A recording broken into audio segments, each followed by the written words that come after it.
Yes, please. Yeah, you're on the right track. This is what exactly. Ding ding. Hello everybody. Hello everybody. Hello. Howdy. I gotta live up to being the friendliest club in 6110, right?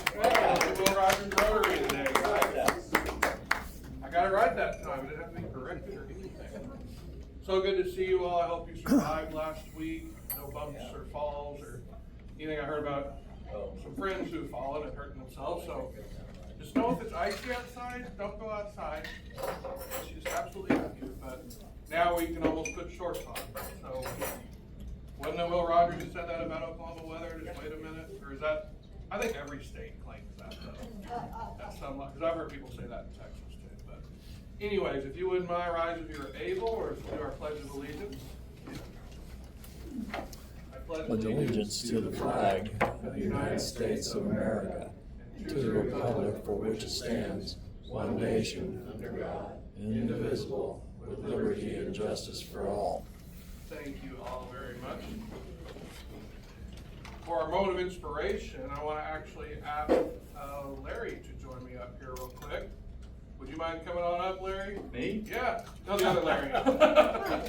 I'll welcome him a little bit. Y'all can be nice to Larry. He's been here for quite a while. How long have you been a member here? It's about just a little before him or after. A little bit more than 95-ish. 95. Well, you, sir, have gotten a Paul Harris Fellow ×2, and so I just wanted to present you with your badge. I'll get a Tom there for me real quick. But thank you very much, and congratulations on that. We appreciate you. Everything you do for Rotary. Thank you. Way to go. Awesome. Birthdays. Who's got a birthday this week? I did not look it up. I'm bad. Anniversaries. I've got one. Trent and I'll be married full year on February 28th, March 1st. We got married on a leap day. So, and I started my new job almost a year ago. March 15th is when I started it. So it's been a very wild ride of a year for me, and I thank you all for doing that. We do have a couple of announcements.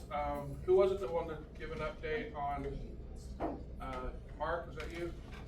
I just wanted to comment that Phil is continuing to be at the villages at Southern Hills on South Lewis. He says he's getting stronger. He's still doing rehab. He's there probably another week. So anybody needs that address again, just let me know. We talked to him yesterday. He'll respond to text messages. Good. Thank you guys for checking on me for us. We appreciate that. Yes, ma'am. Yeah, come on up. I bet one of them's gonna be about a survey. Or it's already done. Yes, Jenny's not here, but she wanted me to be sure that if anyone has some interest in completing the survey question that we had related to funds from the foundation, our foundation, to make sure and get those in by the end of this week if you can. Also, I think most of you have signed up for volunteer slots for committees for next year. If not, I've got a little sheet for that. The other thing is that when Jenny and I go to the President-elect training part, we are going to be taking shoes with us for children. And I'll pass this around if you're not aware of this. So we're going to collect, each club is asked to collect pairs of shoes, and these are for children. Primarily they're interested in, the biggest need is for boys from 14 to 18. Close shoes, brand new. And if y'all are interested in early to mid-March, we could do a little shopping together and then go have dinner. So if that sounds appealing, we'll get that doing and send that out. When are you needing those by? Pardon me? When are you needing those by before MAPIS? MAPIS is March 20th, so I think we need them by like March 15th. Okay, that's the beginning of spring break, I know that, so Yeah. just everybody keep that in your radar. Will they accept shoes like from name brand clothing and stuff like that, or Ross and stuff, or they want like? Yeah, it doesn't matter from where. Just as long as they're new. They need to be new. They need to be new. They do. Thank you so much. Yes, yeah. I just learned from, Debbie, hi Debbie. I'm a visitor.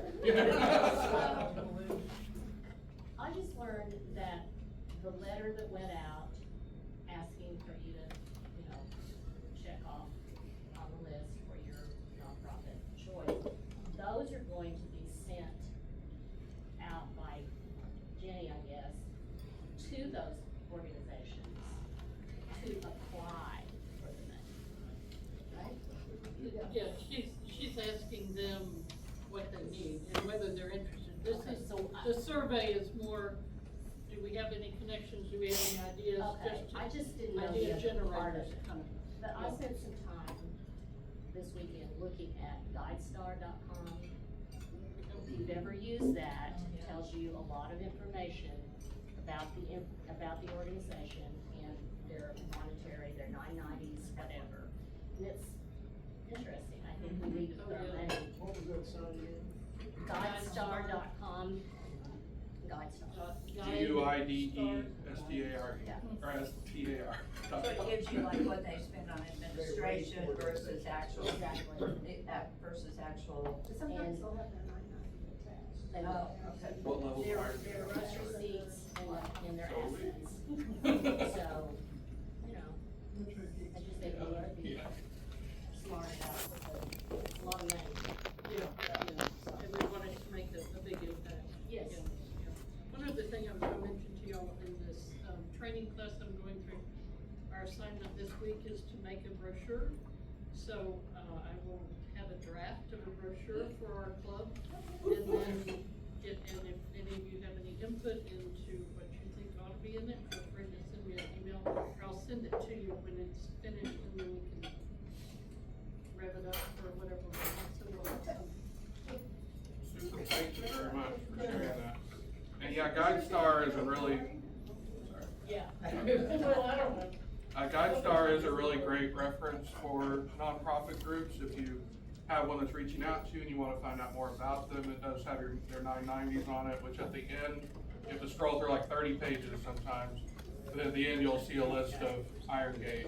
This group did 60 pages, pause for pause, whatever. So it's a really, and it's a public, open forum. It doesn't require a subscription or anything. You don't have to pay for it. But I use it a lot. Carrie uses it a lot. Iron Gate. We're both platinum levels in our nonprofits, so that really helps with grant funding and seeking out funds just in general. So thank you for sharing that. And speaking of help, Stan brought to my attention about our partnership with USAID that Rotary International has. And I knew that there was something there, but didn't know the extent of it exactly and what we all do. But I found this great article from the Club of Chestnut Hill in Connecticut. And I just like, it's brief, just a couple paragraphs, I'd just like to read it to you. So you can kind of see where Rotary International is with this whole process of USAID. We're a nonpartisan group, but politics is forcing itself on us a little bit, and the risk of lack of funding for these programs is gonna hit not just us hard, but the world. So just listen to this for just a minute. Rotary notes the recent announcement that the United States is intending to withdraw from WHO, the World Health Organization, who partners with the Global Polio Eradication Initiative, GPEI. We remain resolute in our mission to eradicate polio as a founding partner. Our Rotary has for decades worked closely with these partners, the U.S. government and other governments to end polio worldwide. The effort has reduced the number of children paralyzed by polio by 99.9% since 1988. Global efforts to eradicate has innovated many times over the years and have come close to protecting every last child. Although this decision creates new challenges, Rotary remains dedicated to ensuring that every child is protected from this preventable disease. We are confident that GPEI will continue to adapt, to innovate, and to implement effective strategies for the polio vaccine, making it available for every child in the United States and around the world, especially in those most remote and suffering regions. The most important decisions to leading to a polio-free world are made every day by parents who present their children up for vaccination.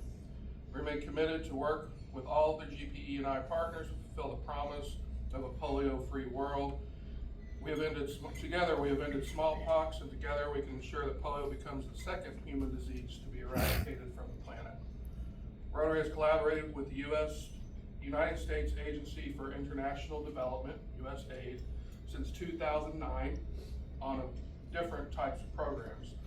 Our current programs, efforts, and communications with USAID, personnel and leadership are on hold due to the stop work order issued by USAID. Rotary International has already notified members whose projects are directly impacted with this order and is working to continue to support them in their impactful work.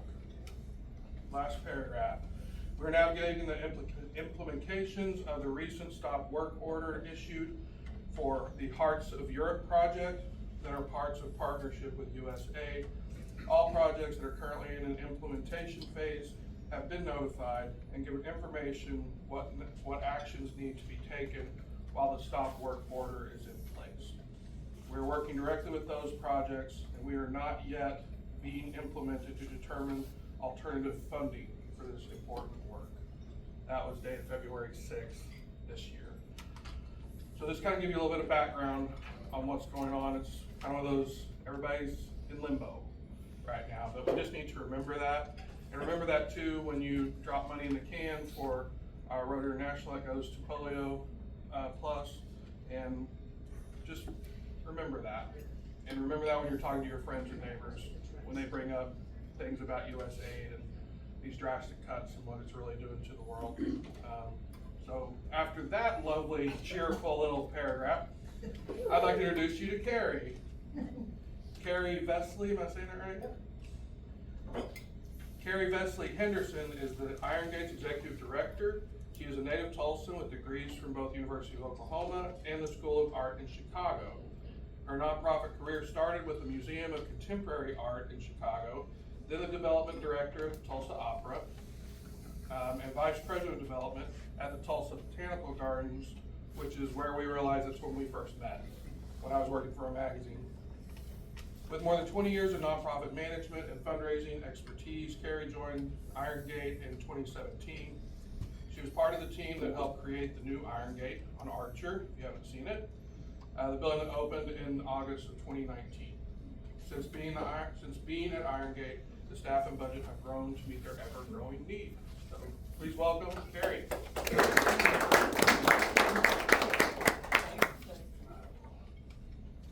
I'll do your slideshow. Okay, you can be my Vanna. I'll be your Vanna White.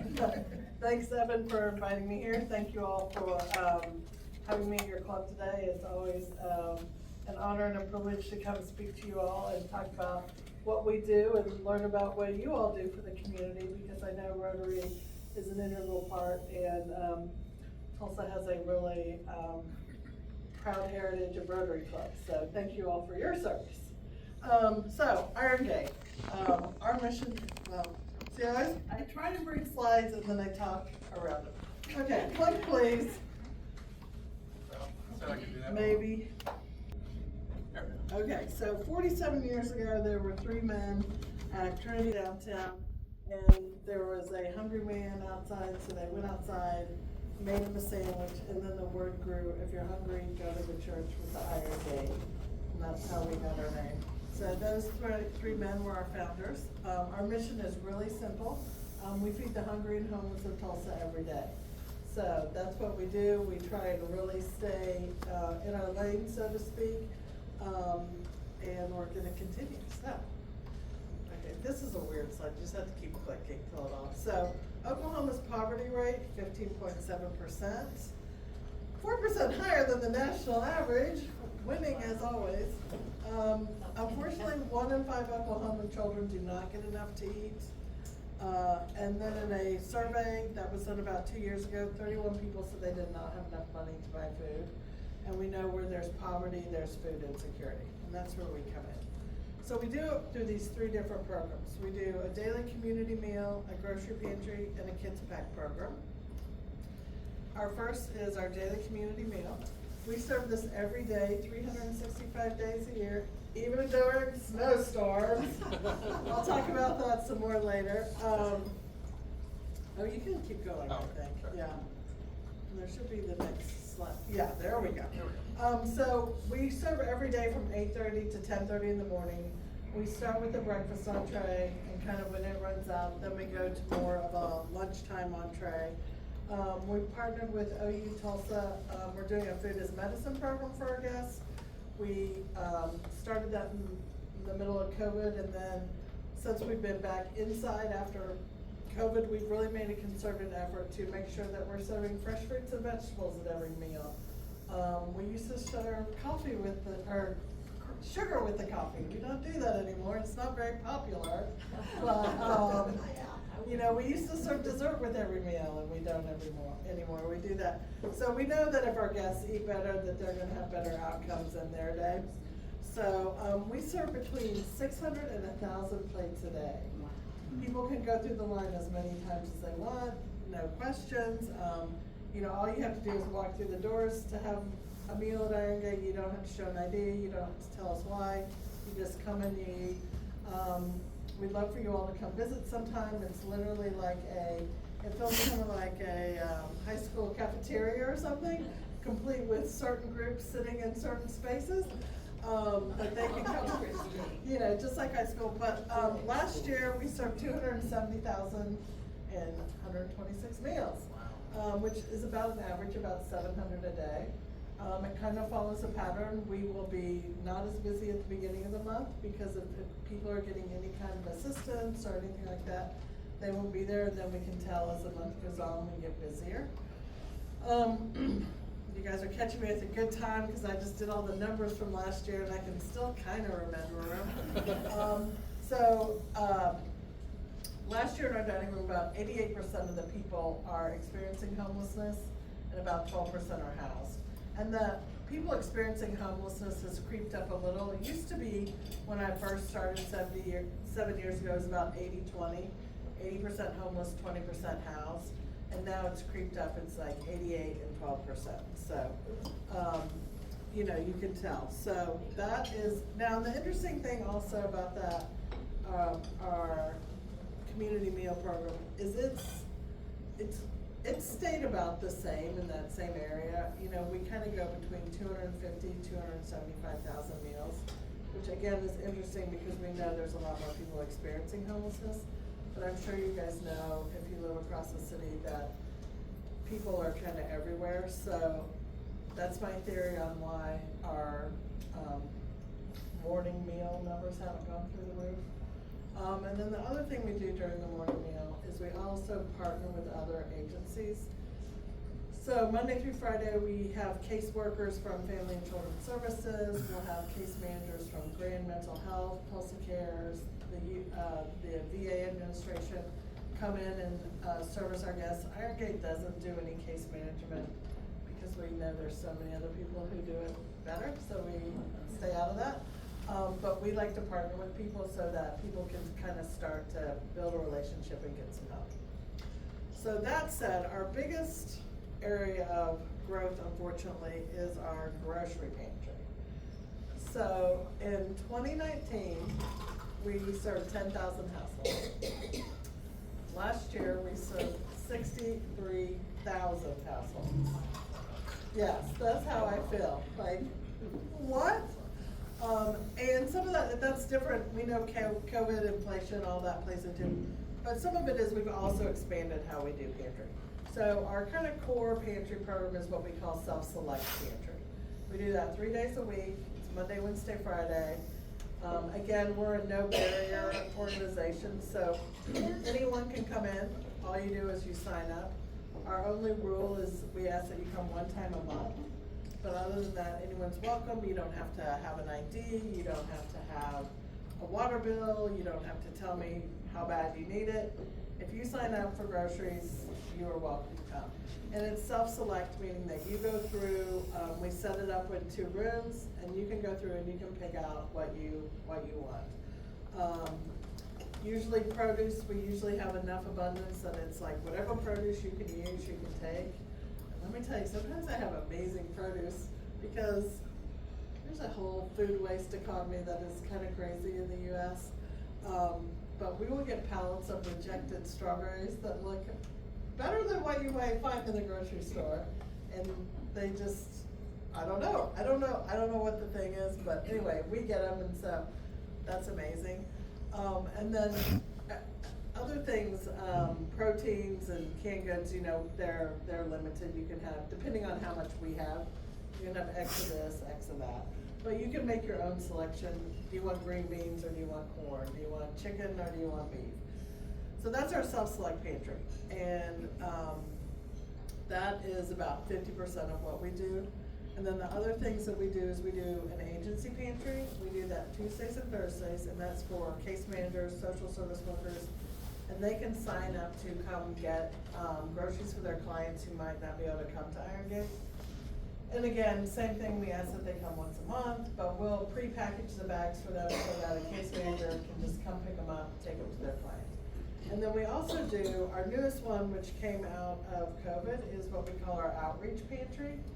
And that started, like I said, during COVID when Mental Health Association had closed the Denver house. But case managers were still going out into encampments, meeting with homeless people. And they called one day and said, well, we used to get snacks from Denver house to take out to people, but they're closed. And I'm like, this is us. This is exactly what we should be doing. And so we've taken over that piece of the puzzle, and we make what we call homeless outreach bags, which they take out to encampments, and we do it with mental health, youth services, Tulsa, family and children's services, housing solutions, and Grand Mental Health, and the VA. And so case managers come and they get these bags, so when they go out and talk to people, they have a little something, and they're, you know, shelf-stable things, granola bars, pop-top tuna, beef jerky, that kind of thing. And we do about 600 of those a week. So all in all, like I said, our number is 63,000 last year. And then our last little program is our Kids Pack program. And that is just a snack bag. They're just Ziploc bags, and they have like 5 items in them. They have like a cracker, a fruit cup, a drink, a fruit snack, and something else that I can't remember. Granola bar. The granola bar. How can you forget the granola bar? And when children are in the dining room for a meal, we send them home with a snack pack. Or if a parent comes and says, I have 3 kids, we send them home. Majority of them go out with the pantry, but it's nice. Because obviously if you're food insecure, little snacks are not what you're gonna be spending your money on. So that is just a little something. Last year we did 38,000 of those things. This is also a great project for, we see a lot of schools and church youth groups and scouts and Girl Scouts and all those kind of groups putting that kind of thing together. Again, kind of as a way to teach children about those less fortunate. So that is a big program. Emergency shelters. So last week we were real busy. We provide the food that goes out to the emergency shelters. So there was last week, and then there was a week in January. Both times there was 2 pop-up shelters. One held about 200 to 250, and the other place was about 300 to 350.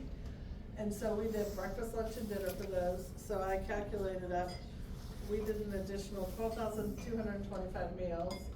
About 6,800 of those were last week. We do this in conjunction with our good friends at the food bank, because it does take a village. So I found out the Friday before that we were gonna open the shelters. And so I'm like, oh great, it's Friday afternoon and I need food for Monday. And so I immediately texted my friend Jeff Marlowe, who's the director at the food bank, and said, hey, can I get some things on Monday? Totally forgot Monday was President's Day. Food bank was closed, and it was 2 seconds later, he tapped back, tell me what you need. And so, that's a great thing that we try and do, is Iron Gate is really food focused. And so making those partnerships with our food purveyors, and then being able to distribute to the social service agencies so they don't worry about that. because they're worried about sheltering and providing mental health care and all those kinds of things. So, one of the questions I always get is, where do we get our food? Number one source for us is the food bank, and we get it from them a couple different ways. One is we order online, kind of where I can purchase things by the case. And of course, the challenge is you never know what's gonna be there and all that kind of stuff, so we order from there. We also, they have just a shopping room that we can go to. And then we are part of their retail rescue program, and we pick up from, I think now it's 8 different retail locations. We do 2 Walmarts now, we do Trader Joe's, which is so the best. I mean, if you ever feel guilty about shopping there, don't, because they are a really good community partner. A little sidebar, sometimes in our frozen protein section, I will have salmon, I will have Kobe beef, because it comes from Trader Joe's, so it's kind of amazing. And then we do 2 reserves, the Winco and the Fresh Market, and we go and pick up, some of them we pick up from every day, some of them we pick up 3 times a week, but I average over 50,000 pounds a month from all those locations. So that food literally, it comes in, volunteers sort it, and it goes out like the next day in a pantry. So that's, and then anything that we get, and if we've sorted it and it's rotten or the tomatoes are smushy or whatever, we actually have a couple of local farmers that we partner with who come and pick it up and use it to feed their animals. So, and then food donations, we get, people doing food drives, again, neighborhoods, churches, groups, anything, and then we purchase the rest. The main area that we're purchasing food for is for our kitchen, just because we usually, all those places that we get things for, they're consumer packaged, and we usually need bigger things. But, so that's how we get our food. How do we get our money? Our cash budget is just over $2 million, and our in-kind budget this year was $2.5 million from food donated and volunteer time. So that's kind of interesting, but then kind of the normal mix. Evan and I were talking earlier, Iron Gate does not get any government funding, which right now seems like, yay, that's one thing I don't have to worry about. We did get some COVID funding from the city, state, so we were very grateful for that though. So, but yeah, so just the kind of the normal ways, individuals, foundations, corporations, church groups, all that kind of thing. Last year, we hit over 1 million pounds of donated food, which is amazing. And then Feeding America assigns a dollar amount to that. And so that is a $2 million gift of food. So that's that 50,000 pounds I pick up every month. That is free produce we get from the food bank. That is, the Cub Scout troop that brings in 4 bags of canned goods. It all just, again, adds up. And then volunteers, like I said, we have volunteers who help us serve the meal every day. They do pantry prep every day. They help with pantry distribution. Last year, 2,899 volunteers gave over 15,000 hours of service, which is, again, there's someplace I go for a magic number, almost $500,000 of in-kind labor. So we really are dependent on that. This is kind of how our numbers stacked up last year. Like I said, meals up about 3%. I mean, that could be a math error, I don't know. We count plates every day, who knows? But again, the big numbers are groceries and kids packs, and those are both interwoven because kids packs is mainly driven through groceries. So, unfortunately, lots of growth. I'd be real happy to just go out of business if nobody needed me. I'd be super happy to go do something else. But anyway, ways you can get involved. We always like cash donations, host a food drive. We love volunteers. We have an Amazon link. And then all these things that might be pesky to you, paper bags, plastic bags, egg cartons, to-go silverware that's wrapped up, you can bring that back to our building. Just come around back. There's a glass door, ring the doorbell. just throw them inside. You don't even have to, we got a little boxes out there, but we use all those for our grocery pantry. We probably go through over 1,000 sacks a week. So we are happy to have, when you get overrun with bags, bring them down. We have a good partner, Tulsac, locally, who produces. They usually give us misprinted or excess paper bags. So we have another sneaky source, but we love to take all that from you guys. So bring it on down. That's kind of the end of my spiel. I will wax on poetic for as long as you want. So I'm happy to answer any questions. Got a nonprofit that uses the food bank, and when I saw those numbers, meal per day, describe the meal planning process. So, I can't even imagine. yes, so we, it's kind of interesting. So Iron Gate has, there's 6 people in the kitchen, culinary staff, and that is my team that is the most stable. It is like, some of those people have been there like 12, 15 years. It's kind of amazing. So every week they plan a menu. Like I said, they usually plan a breakfast and a lunch entree. And, you know, always shoot for kind of 700 servings, knowing as they get further down the month, it should be more. And then there's always the wrench. So they plan the meal, and then I walk in, I'm like, hey, we just got a phone call, and we're gonna be getting XYZ. And it's usually produce of some sort, and then the challenge is, how can you work that into your meal? Or how can you process this for later? You know, because again, part of I think Iron Gate's, we have a couple of things going our way. One, we're open 7 days a week. So we're always able to receive things, we're always able to distribute things. And again, we have a pantry and a kitchen. So we can, you know, when we've got the produce and things, we can push it out during our grocery pantry to people. And then we also have a kitchen where we could, you know, serve it in a meal, or we could process it some other way and cut up and freeze fruit, or, you know, whatever crazy things. Because I always have a crazy idea. That's what you have to do. Yes? I may have missed it, but where is your physical location? You know, I didn't say that, so that's really good. I used to have a picture of our pretty building, and I took it out one time. I need to put it back in. We are at 501 West Archer. We are about, we're right off the intersection of Denver and Archer, about 2 blocks north of the BOK, next door to the Day Center.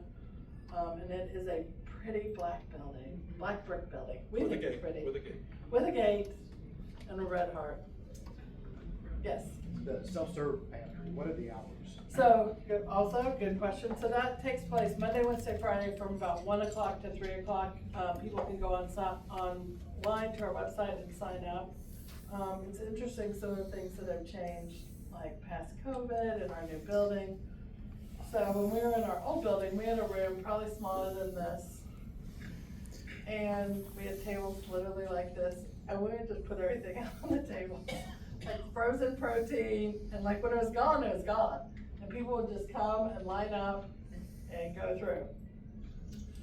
So, fast forward to our new building, and we have like 2 rooms that we work out of, and like the protein stays frozen in the freezer. But we, in an effort to, because it's still, we try and make it easy and like not a big deal, like we're glad you're here, like this is, you know, I mean, not like a party, but almost, but like, so there's no shame and there's no, like, oh, what terrible thing is befallen you that, you know, so we try and make it really easy. So we put a appointment system into place so that maybe people wouldn't have to wait as long because they were coming. And so some days it works, some days it doesn't.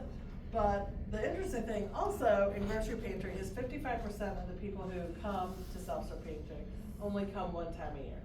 So for them, it's a true emergency. Something has happened. A car payment, a car repair, a hospital, something has happened that made it. So prior to COVID, like, I didn't have anyone who came more than once a year, which again, fascinating. So now, not any that came every month. Now I have people that do come every month, but it's still, it's like 3% of the total. So it's a really small amount. so it's, the numbers I find interesting to see, because they're not what you think they would be. But, so they can sign up 1 to 3, Monday, Wednesday, Friday, and then Tuesday, Thursday is when case managers, come pick up for their clients, and we send them a link every week, and they sign up who they're gonna pick up for, and then we have it ready for them. So that's how it works, yes. So is it a requirement that they sign up for that? Yes, we like to have an appointment just so we can make sure that we can serve everybody. And if someone signs up and they're like, I can't get in, it's full, if you call our office, we can usually sneak you in. So again, human nature being what it is, we try and game the system, and it never works because we have opened up I think it's like 175 slots. We never have 175 people because everyone doesn't come. And I'm sure there's a million reasons, like something happened, they forgot, the card is, So if people call, we can usually always fit them in. But we're, again, just trying to make sure that we have enough to serve everyone and that people aren't waiting. So we really encourage people don't come till the time of your appointment. And because our parking lot gets crowded, which we never thought was gonna be a problem 5 years ago. We're like, our parking lot's gigantic. Oh, it's not as big as we'd like it to be. But anyway, so yes, you need an appointment. What could you see a group about this size doing best to So, volunteer? well, we'd love to have you volunteer. Pantry prep would be a great thing, and that's in the mornings to go through everything that comes in from the grocery stores and restock the store. That's a great thing. Doing pantry when guests actually come through, we need people kind of at the different stations, kind of just helping people, oh yes, don't forget this, get that, kind of being guides. This would be a big group to serve the meal, but you can do it either in shifts. Half of you could take the early shift, half you could take 8:30, 9:30, 9:30, 10:30, or some of you could be in the dining room if you were comfortable picking up plates, just kind of that extra level of service. So we would love to have you however you want to be involved. So. I was so impressed last week seeing people who did go and help serve. Yes. I was feeling a little guilty for not doing that, but I'm gonna. Don't feel guilty because that's a funny story. So there's 2 men in that group who had Jeeps, and they were just they called before the store opened up. Okay, call us because we'll pick people up. We'll come down there. We can hardly wait to get our. So yeah, don't feel guilty at all. We didn't want any volunteer accidents. So, but it was nice. There was like I said, these 2 men who were part of the Monday crew had Jeeps that they were ready to flex with. So it was nice. How many people are usually on the line? So we usually have, it kind of depends on the meal and how complex it is, but we usually have we can do it with 5, but 5 to 8 is kind of ideal. Because, we do water and coffee and, each little scoop. And I've got brochures and swag on that back table if you'd like it. Pencils, stickers, all the good stuff. I probably need to apologize. Thank you, Carrie, You're very much. welcome. You're welcome. I probably need to apologize. Years ago, one of my first jobs in a nonprofit, I worked at the food bank, and I was in charge of one of their senior food programs. And I had to order 3,000 cans of carrots, sliced carrots. And I ordered them, and they came in on 4 semi-trucks because I had ordered the gallon-sized cans. And it was my first order, my first snafu. And I apologize, it's okay, we can give it to somebody. Yeah. So y'all might have had carrot We probably had carrots for a long time. Yeah. But see, like I said, that's the thing. It's we want those number 10 cans, Yeah. so we were happy, I'm sure. I got one more thing for you to do, if you wouldn't mind, just Yes. drawing a little Oh, ticket, we yes. have a 50-50 round. Who is gonna be the lucky one? Hold on. Somebody tried to sneak some in there at the end of the thing. Okay. Okay, There you Never. all right. go. Oh, Those no, are sorry. And last 3 digits on there. Good thing I brought my glasses up here. 892. 892. Right with them. Let's stand again. Touchdown. Pay it forward, pay it forward, pay it forward. You see the lucky one? Yes. Appreciate you. Thank you again, Carrie, very much.